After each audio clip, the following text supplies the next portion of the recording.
warahmatullahi wabarakatuh.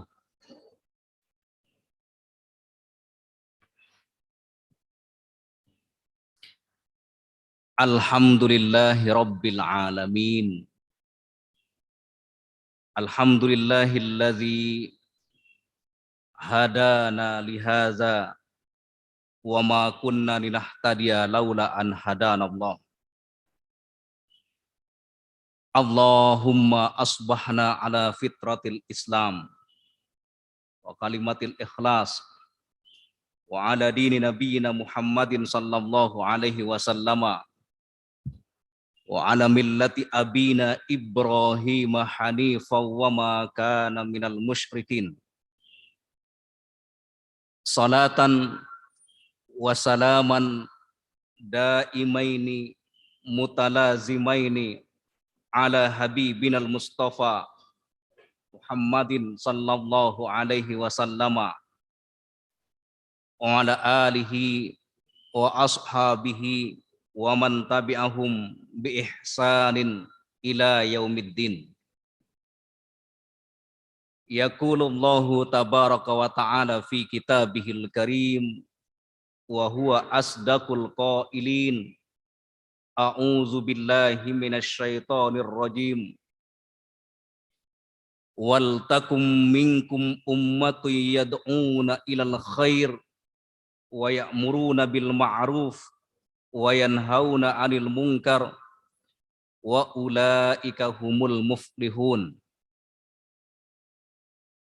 Summa qala Rasulullah sallallahu alaihi wasallam, ittaqillaha haitsu ma kunta wa adbi'is sayyi'atal hasanata tamhuha wa khaliqin nasa bi khuluqin hasanin. Sadaqallahul azim wa sadaqa Rasulul Karim wa nahnu ala zalika minasyahidin. Hamba-hamba Allah, Bapak dan Ibu sekalian yang semoga dirahmati oleh Allah Subhanahu wa taala. Alhamdulillah, kita tidak henti-hentinya untuk senantiasa mendeklarasikan syukur kita kepada Allah Subhanahu wa taala atas berbagai macam karunia dan nikmat yang Allah berikan kepada kita. Sampai saat ini dengan izin Allah Subhanahu wa taala kita masih bisa bernafas, ruh dan jasad kita belum terpisah.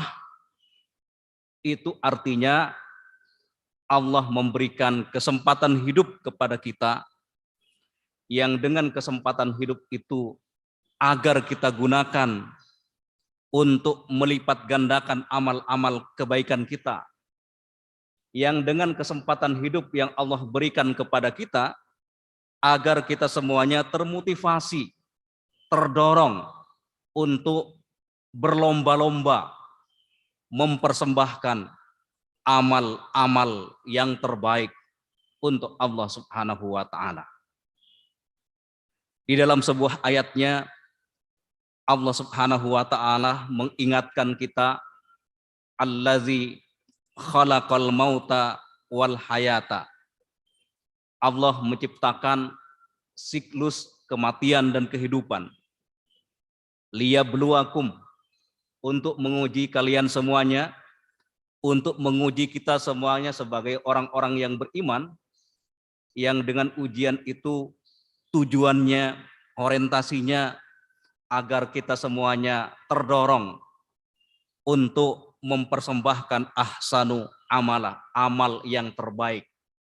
Dan amal yang terbaik itu bukan hanya dilihat dari segi kuantitas, tetapi yang paling utama, yang paling afdol, yang terbaik itu adalah apabila sebuah amalan, apabila sebuah pekerjaan itu menggabungkan, mengkombinasikan dua syarat utama. Yang pertama itu adalah al-ikhlasu lillahi ta'ala, pekerjaan-pekerjaan kita, aktivitas-aktivitas kita, kita persembahkan hanya mengharap ridho dari Allah Subhanahu wa taala. Dan yang kedua adalah mutaba'atu ar-rasuli sallallahu alaihi wasallam.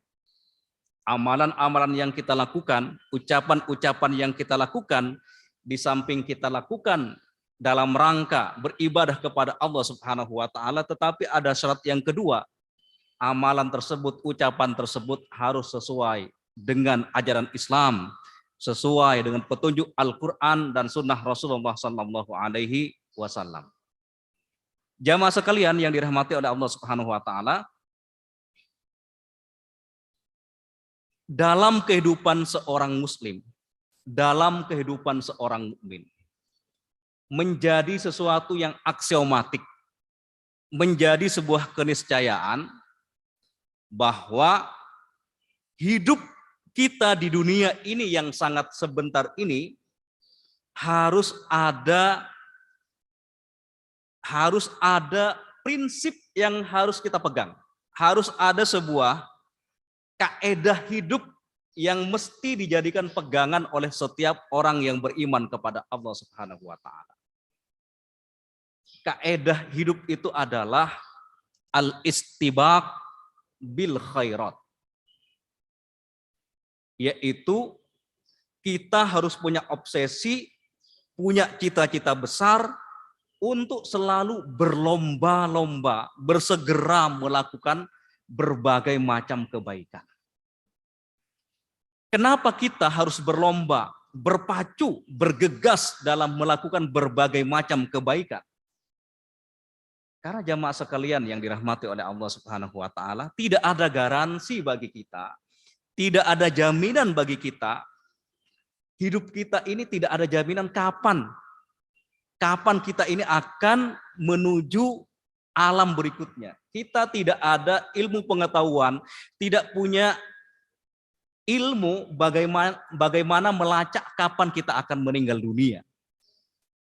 Karena kematian itu adalah termasuk rahasia-rahasia yang ditetapkan oleh Allah Subhanahu wa taala.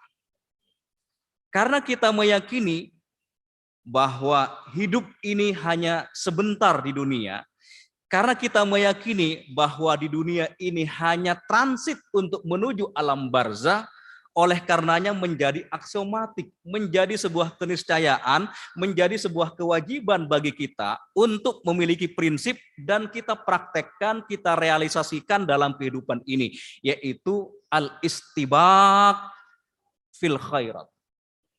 Berlomba dan bersegera dalam melakukan kebaikan.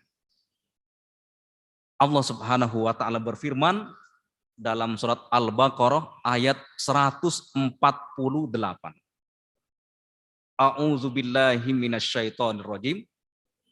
Mari kita merenungi ayat ini. Fastabiqul khairat. Fastabiqu. Ini yang diseru ini adalah kaum muslimin atau manusia yang diseru secara kolektif. Fastabiqu, menggunakan jamak. Jadi seruan ayat di sini ternyata diserukan kepada kelompok, kepada sebuah entitas, kepada sebuah jamaah, kepada sebuah organisasi, kepada sebuah komunitas. Fastabiqu. Ayo bersegera. Ayo berlomba-lomba. Ini kan perintah. Fi'il amr. Istabiqu. Istabiqu antum. Ayo kalian segera berlomba-lomba al khairat, melakukan berbagai macam kebaikan. Para ulama kemudian mengatakan dalam sebuah ucapannya yang sangat terkenal, dalam konteks berlomba-lomba dalam melakukan kebaikan ini, dalam konteks bersegera melakukan berbagai macam kebaikan ini, para ulama mengatakan begini, la tuakhir amalaka ilal ghad takdiru anta malahul yaum. Janganlah Anda menunda-nunda pekerjaan Anda hari ini. Janganlah kita menunda-nunda pekerjaan kita hari ini. Takdiru anta malahul yaum, yang bisa kita lakukan hari ini. La tuakhir amalaka ilal ghad takdiru anta malahul yaum. Jadi jamaah sekalian yang dirahmati oleh Allah Subhanahu wa taala, agama kita mengajarkan kepada kita bahwa dalam konteks melakukan kebaikan itu harus ada aspek untuk berlomba, berpacu, bersemangat, bersegera, bergegas dalam berbagai macam sisi kebaikan. Oleh karenanya, ketika seorang mukmin, ketika seorang muslim memahami ayat ini, dia melakukan perenungan, melakukan refleksi yang luar biasa terhadap ayat ini, maka bagi seorang muslim sejati tidak ada kata untuk berleha-leha dalam hidup di dunia ini. Karena orang mukmin orientasinya itu adalah ibadah. Dan ibadah ini sebagaimana saya sampaikan pada kajian bulan yang lalu, ibadah itu adalah sangat luas, mencakup segala aspek kehidupan, mencakup segala lini kehidupan. Sejak kita bangun tidur sampai kita tidur kembali itu bisa dijadikan sebagai instrumen, bisa dijadikan wasilah atau alat untuk beribadah kepada Allah Subhanahu wa taala. Di samping orang-orang yang beriman itu punya obsesi untuk berlomba-lomba dalam melakukan kebaikan, orang beriman itu juga menjadikan semua sisi kehidupannya dalam rangka at-ta'abbud ilallah, dalam rangka mempersembahkan ibadah yang terbaik kepada Allah Subhanahu wa taala. Fastabiqul khairat. Ayo berlomba-lomba, ayo bersemangat, ayo bersegera melakukan al-khairat. Di sini menggunakan jamak. Al-khair, khairun, khairani, khairat. Kalau khair itu satu kebaikan, khairani dua kebaikan, khairat itu banyak kebaikan. Artinya apa, Bapak dan Ibu sekalian? Orang-orang yang beriman diberikan perintah oleh Allah Subhanahu wa taala untuk berlomba-lomba dalam berbagai macam kebaikan. Artinya ada beraneka kebaikan, ada berbagai macam kebaikan yang itu semuanya itu harus dilakukan oleh orang yang beriman sesuai dengan profesi masing-masing. Karena itulah Imam Malik mengatakan bahwa terkadang manusia itu diberikan kemampuan melaksanakan satu amalan tertentu, tapi tidak bisa atau minim melakukan ibadah yang lain. Ada di antara manusia ini yang ahli ibadah, tapi tidak bisa bersodakoh. Tidak mampu memaksimalkan potensi sodakohnya. Ada di antara manusia ini ada yang ahlul Quran, ahli Quran, tetapi tidak diberikan kemampuan atau tidak mampu untuk melakukan ibadah-ibadah yang lain. Jadi ternyata jamaah sekalian yang dirahmati oleh Allah Subhanahu wa taala, masing-masing manusia ini diberikan potensi oleh Allah Subhanahu wa taala untuk melipat gandakan amal-amal kebaikannya. Ada orang yang kaya, tapi barangkali ibadah mahdohnya berkurang. Dalam konteks mungkin jarang tilawatul Quran, barangkali begitu ya, jarang puasa, tetapi dia bisa memaksimalkan ibadah maliyah, berinfak, bersedekah, membangun infrastruktur kebaikan, itu bisa dijadikan juga sebagai sarana beribadah kepada Allah Subhanahu wa taala. Itulah yang dikatakan oleh Imam Malik. Allah membagi pekerjaan kepada manusia, kata Imam Malik, sebagaimana Allah membagi rizki. Jadi pekerjaan ini, dan kita ini bukan Superman. Manusia ini bukan Superman, tetapi manusia itu harus melakukan al-amal al-jama'i, kerja bersama, kerja kolektif dan seterusnya. Nah, Bapak dan Ibu sekalian yang dirahmati oleh Allah Subhanahu wa taala. Kemudian ada sebuah hadis yang apabila kita melakukan sebuah renungan terhadap hadis ini, kita akan semakin terpacu. Kita akan memiliki fondasi landasan yang kuat untuk berpacu dalam berbagai macam kebaikan. Rasulullah Sallallahu Alaihi Wasallam bersabda yang diriwayatkan oleh sahabat Abu Hurairah. An Abi Hurairah radhiyallahu anhu, dari sahabat Abu Hurairah, semoga Allah meridainya, ia berkata, anna Rasulullah sallallahu alaihi wasallam qala, Rasulullah sallallahu alaihi wasallam bersabda. Bapak dan Ibu sekalian, mari kita perhatikan, mari kita renungi hadis ini. Nabi sallallahu alaihi wasallam bersabda. Hadis ini diserukan kepada orang-orang yang beriman. Hadis ini diserukan kepada para pengikut Rasulullah sallallahu alaihi wasallam. Apa kata Rasulullah sallallahu alaihi wasallam? Badiru bil a'malis sholihah. Badiru itu artinya sari'u, sabiku. Ayo berlomba-lomba, ayo bersegera.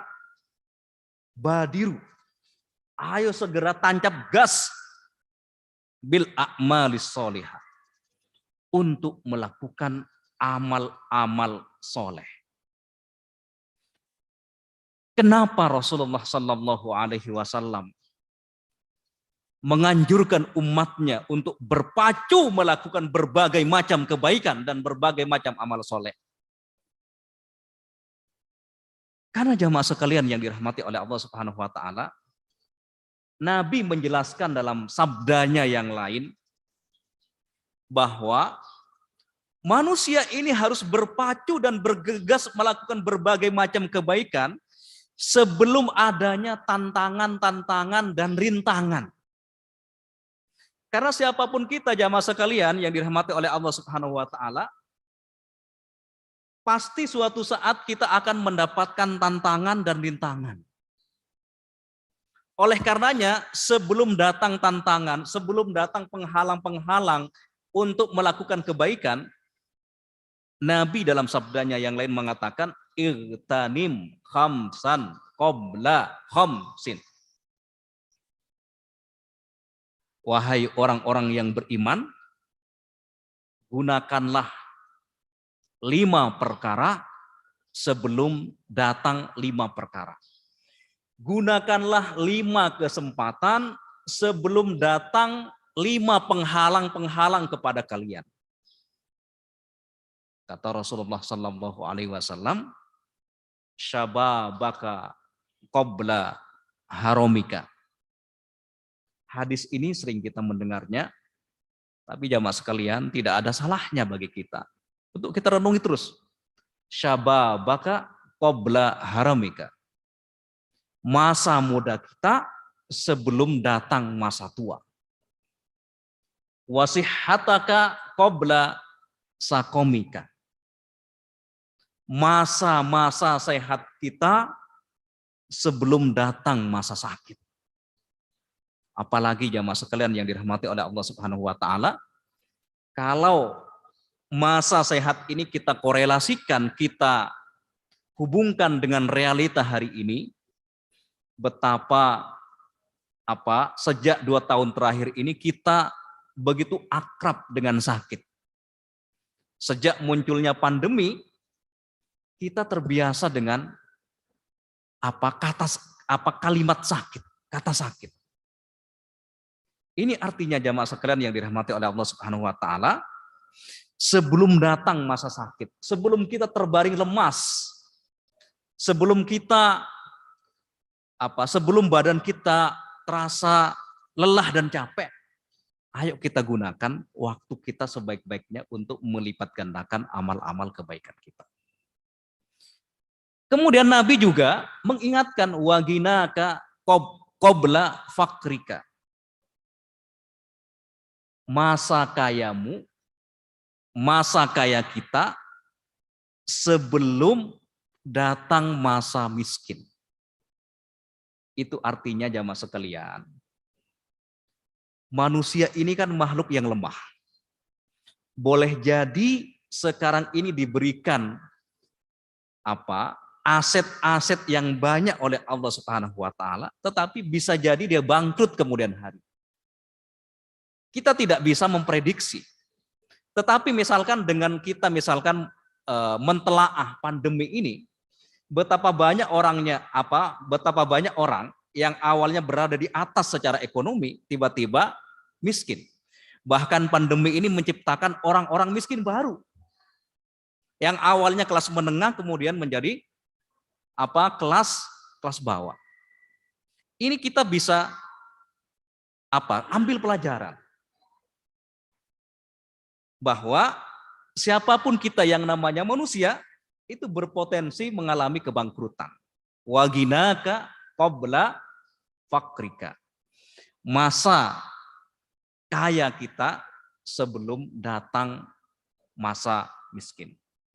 Wa faraghaka qabla syuglika. Masa luang kita, kesempatan yang kita miliki sebelum datang kesibukan. Ini diwanti-wanti oleh Rasulullah Sallallahu Alaihi Wasallam bahwa terkadang manusia itu berleha-leha melalaikan kesempatannya, melalaikan kesempatan hidupnya tanpa terasa kesempatan-kesempatan yang Allah berikan kepadanya itu sia-sia, tidak digunakan kepada hal-hal yang produktif. Oleh karenanya jamaah sekalian, dalam konteks menggunakan kesempatan ini, ternyata Nabi juga mengingatkan dalam sabdanya yang lain. Apa kata Nabi Shallallahu Alaihi Wasallam? Nikmatani maghbunun fihima kasirun minan nas, as-sihhatu wal faragh. Ada dua nikmat yang membuat lalai kebanyakan manusia. Yang pertama adalah nikmat sehat, yang kedua adalah nikmat kesempatan. Oleh karenanya Nabi mengatakan wa faraghaka qabla syuglika. Ayo gunakan kesempatan yang kita miliki di dunia ini sebaik-baiknya sebelum datang tantangan-tantangan, sebelum datang berbagai macam kesibukan sehingga kita tidak bisa beramal dengan berbagai macam potensi yang kita miliki. Kemudian Nabi Shallallahu Alaihi Wasallam menutup sabdanya wahayataka qabla mautika. Masa hidupmu sebelum datang masa kematianmu.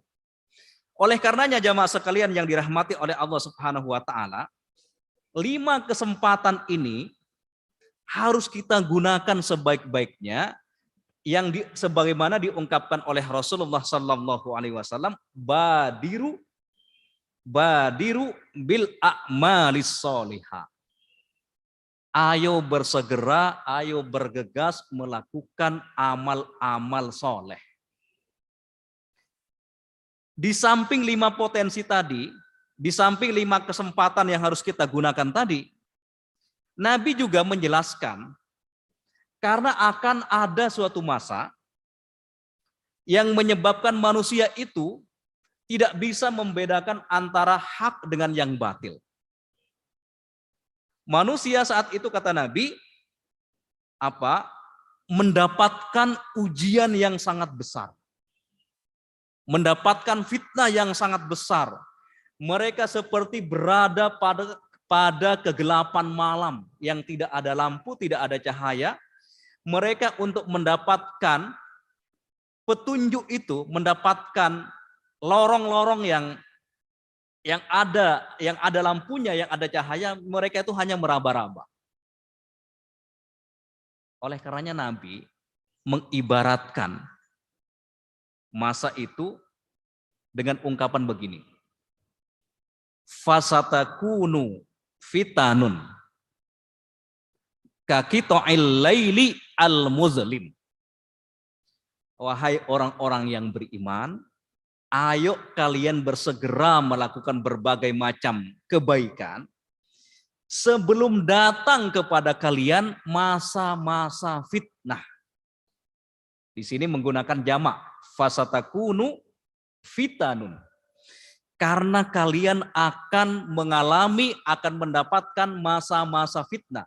Kalian akan mendapatkan berbagai macam fitnah, ujian.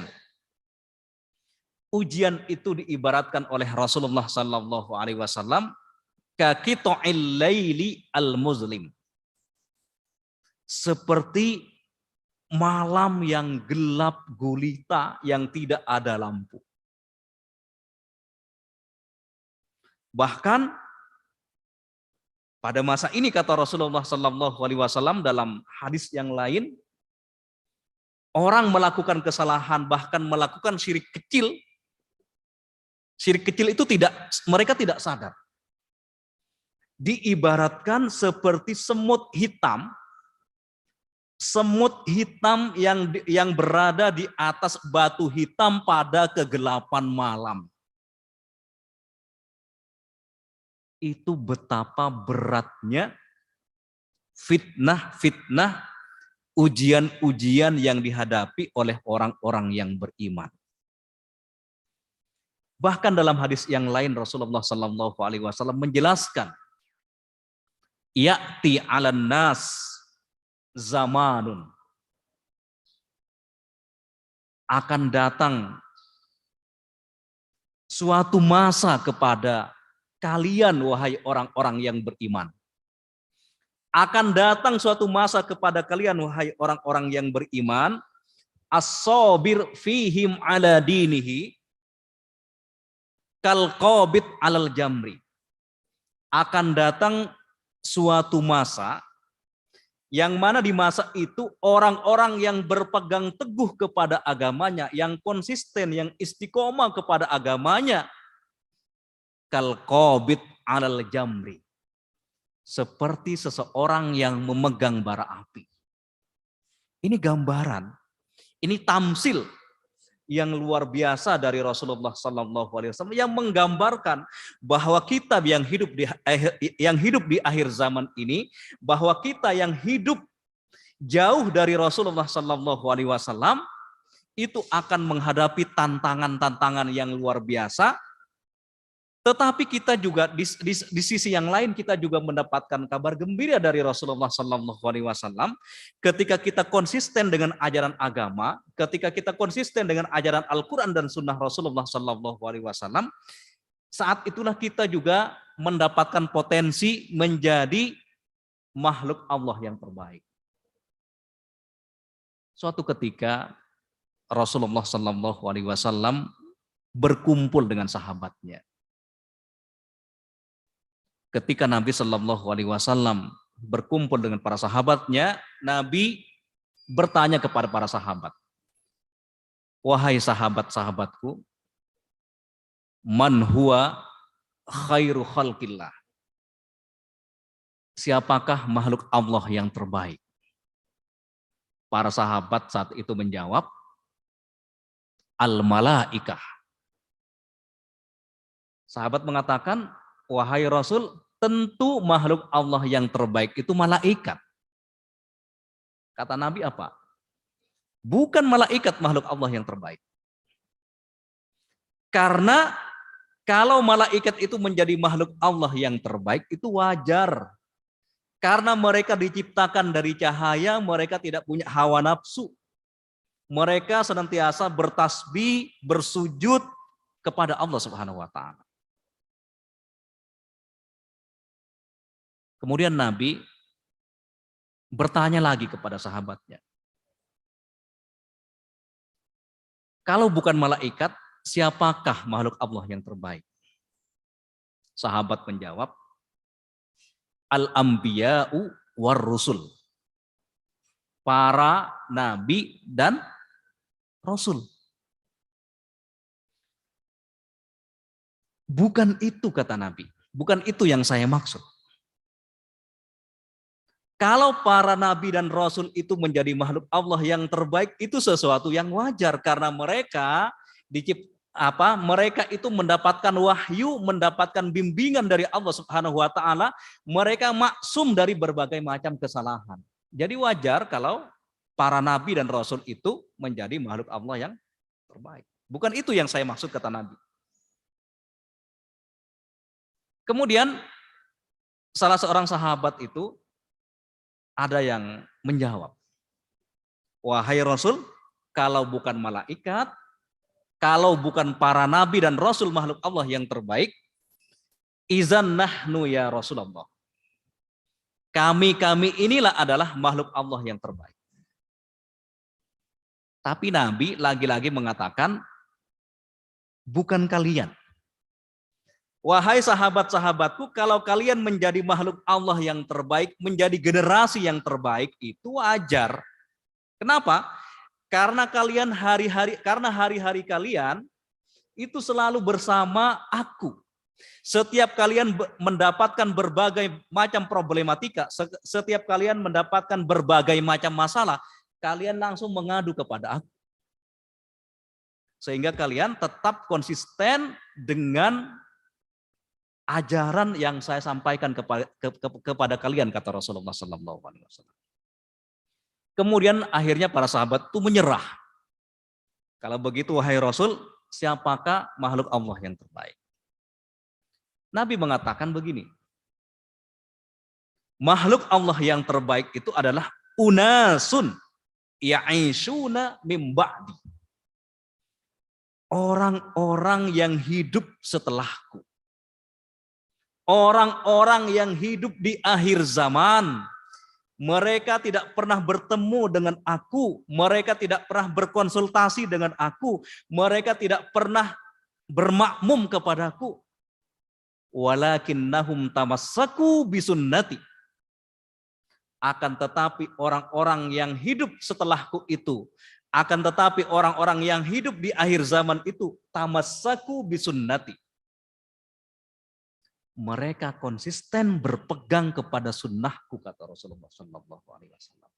Ini potensi yang Allah berikan kepada kita sebagai orang-orang yang hidup di akhir zaman, yang jauh dari Rasulullah SAW.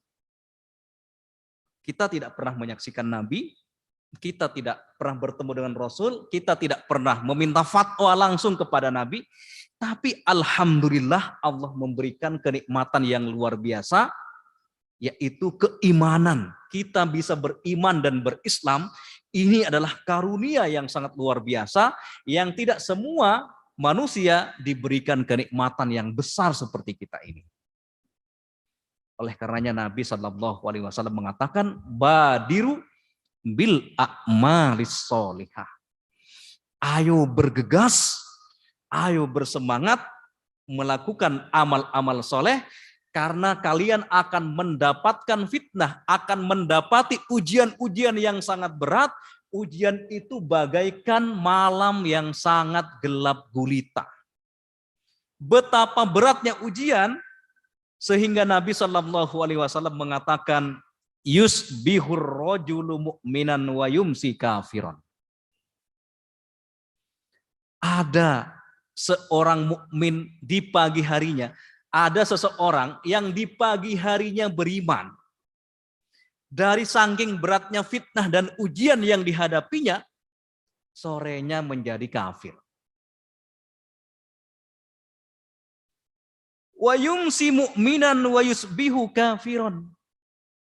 Di sisi yang lain, ada seseorang di waktu sorenya itu beriman kepada Allah, wa yusbihu kafiran. Kemudian pagi harinya dia telah kafir. Para ulama mengatakan, apakah kafir di sini? Ya, para ulama ada yang menafsirkan apakah kafir di sini keluar dari agama Islam, Atau kafir di sini artinya apa? Mengingkari nikmat-nikmat Allah Subhanahu wa taala. Kalau saya dua pendapat ini saya kombinasikan.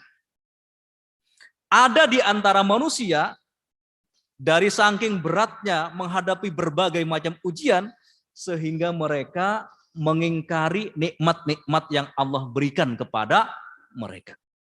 Ada di antara manusia yang dari saking beratnya menghadapi berbagai macam fitnah dan ujian, ada yang memang murtad. Ada yang di antara mereka murtad keluar dari agama Islam. Apa orientasi, apa tujuan mereka menjadi ingkar kepada nikmat Allah? Apa yang menyebabkan mereka bahkan ada yang murtad dari agama Islam? Nabi Shallallahu Alaihi Wasallam menjelaskan, yabi'u dinahu bi'aradin minad dunya. Mereka menjual agamanya. Mereka menjual agamanya karena demi mendapatkan harta dunia, demi mendapatkan aset-aset di dunia ini. Ini renungan bagi kita semuanya. Kita bisa menganalisa fenomena di sekitar kita. Ya, terhadap peristiwa-peristiwa yang ada di sekitar kita.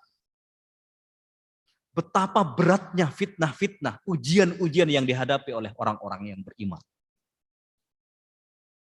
Para ulama kemudian mengatakan, yang dikatakan yabi'u dinahu, yang dikatakan menjual agamanya itu adalah istihlalul maharim.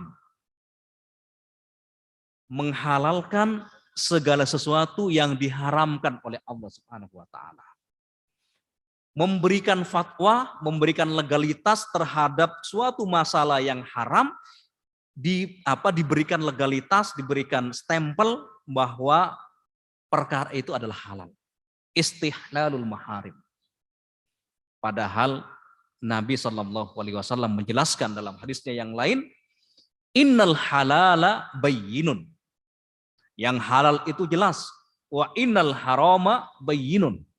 Yang haram juga jelas. Wa ma bainahuma umurun mustabihat. Antara atau tengah-tengah antara perkara yang halal dan haram ini adalah perkara-perkara yang syubhat. Syubhat ini pun harus dijauhi oleh orang-orang yang beriman.